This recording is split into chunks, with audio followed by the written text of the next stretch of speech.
صلی اللہ صلی اللہ صلی اللہ صلی اللہ۔ بسم اللہ الرحمن الرحیم، الصلاۃ والسلام علیکہ یا رسول اللہ وعلی آلکہ و اصحابکہ یا حبیب اللہ۔ الحمدللہ آج ہم خلاصۃ النحو کا تیسرا سبق الدرس الثالث معرفہ اور نکرہ کا بیان پڑھنے جا رہے ہیں۔ پچھلے سبق میں ہم نے کلمہ کی جو ہے وہ 3 قسمیں پڑھی تھی، اسم، فعل اور حرف۔ آج جو ہے ہم اسم کی آگے اقسام پڑھنے جا رہے ہیں معرفہ اور نکرہ ہونے کے اعتبار سے۔ سب سے پہلے معرفہ کی تعریف ہے کہ جس اسم سے معین چیز سمجھی جائے، یعنی کوئی خاص چیز سمجھی جائے اسے معرفہ کہتے ہیں۔ جیسے زید، مثال کے طور پر کلاس میں جو ہے وہ زید، بکر، عمر سب بیٹھے ہوئے ہیں، استاد آیا اور اس نے آ کے کہا کہ زید کھڑا ہو کے سبق سنانا شروع کر دے۔ تو اب یہ جو نام ہے، یہ اسم ہے، یہ ایک خاص شخص پر دلالت کر رہا ہے، تو فوراً زید کھڑا ہو کے سبق سنانا شروع کر دے گا، تو اسے معرفہ کہتے ہیں۔ اور جو اسم جس اسم سے معین چیز نہ سمجھی جائے اسے نکرہ کہتے ہیں۔ جیسے حجر، پتھر۔ اب پتھر، اس سے کوئی خاص پتھر تو مراد نہیں ہے، پتھر کا ہے تو سبھی پتھر مراد ہیں، تو لہٰذا اس سے کوئی خاص پتھر، کوئی خاص چیز نہیں سمجھی جا رہی، لہٰذا اس کو نکرہ کہیں گے۔ معرفہ کی اقسام، اس میں معرفہ کی ہے 7 قسمیں۔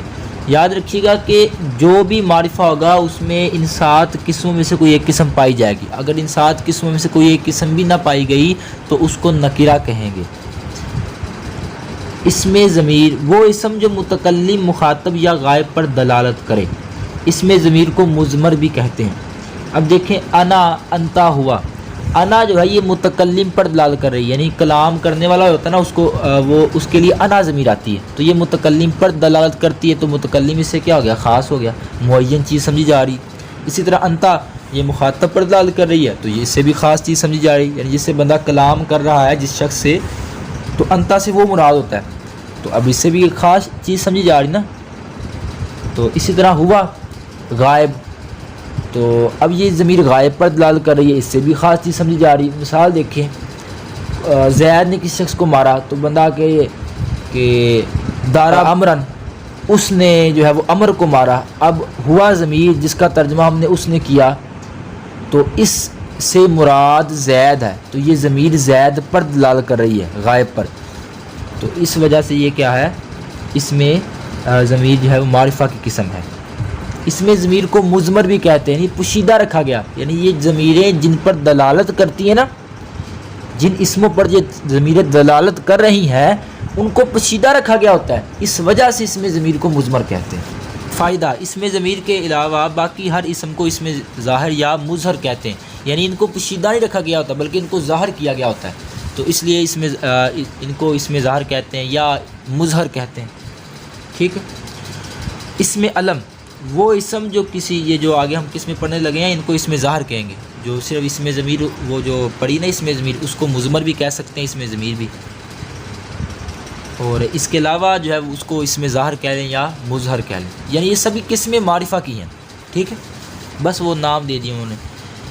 اس میں علم، وہ اسم جو کسی شخص یا کسی جگہ یا کسی چیز کا خاص نام ہو، جیسے بکر، مکہ والنحو۔ اب یہ خاص، بکر یہ ایک شخص کا نام ہے، المکہ یا مکہ یہ جگہ کا نام ہے، تو خاص جگہ، جب بھی کوئی بندہ مکہ کہے گا تو فوراً اس سے خاص جو ہے جگہ مراد ہوگی، یعنی مکہ شریف، کوئی خاص چیز مراد ہے نا اس سے۔ اسی طرح نحو کہے کوئی بندہ تو اس سے بھی نحو فن مراد ہے، تو خاص چیز سمجھی جا رہی ہے، اس سے لہٰذا اس کو بھی جو ہے وہ معرفہ کہیں گے، تو اس میں علم معرفہ کی قسم ہے۔ اس میں اشارہ، وہ اسم جس سے کسی کی طرف اشارہ کیا جائے، ھذا، ذالکا،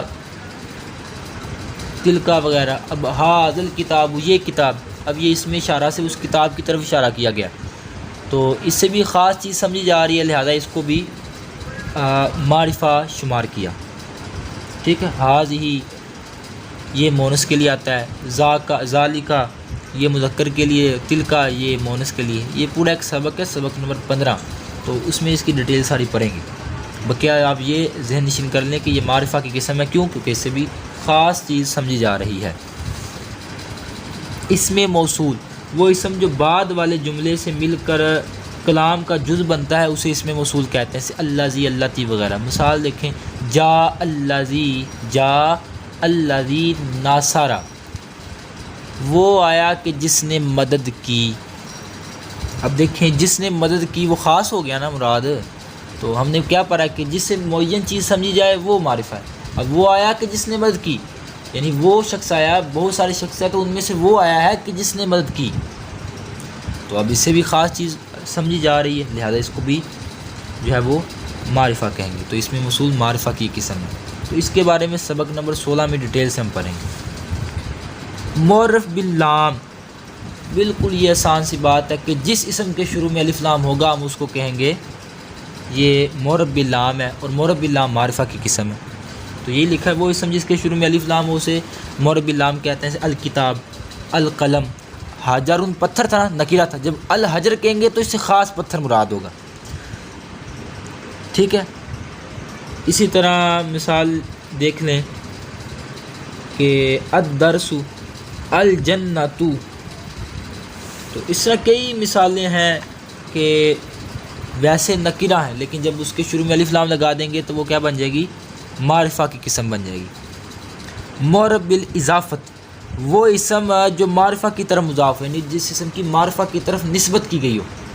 نکرہ اسم تھا، یعنی کو اس سے کوئی خاص چیز سمجھی نہیں جا رہی تھی، نکرہ اسم تھا، اس کی نسبت کی ہے معرفہ کی طرف۔ یہ معرفہ کی 7 قسمیں لکھی ہوئی نا، ان میں سے پہلی قسم دیکھیں، اسم ضمیر، دوسری اسم علم، تیسری اسم اشارہ، چوتھی اسم موصول، پانچویں معرف باللام۔ یہ 5 قسمیں جب کسی نکرہ اسم کے بعد ان 5 قسموں میں سے کوئی ایک قسم آ جائے گی تو اسے کہتے ہیں معرف بالاضافت، ٹھیک ہے، یعنی نکرہ کی اضافت معرفہ کی طرف، تو اس صورت میں وہ معرفہ بن جائے گا، نکرہ بھی کیا بن جائے گا؟ معرفہ بن جائے گا۔ اب دیکھیں قلم زید، اب زید کیا ہے؟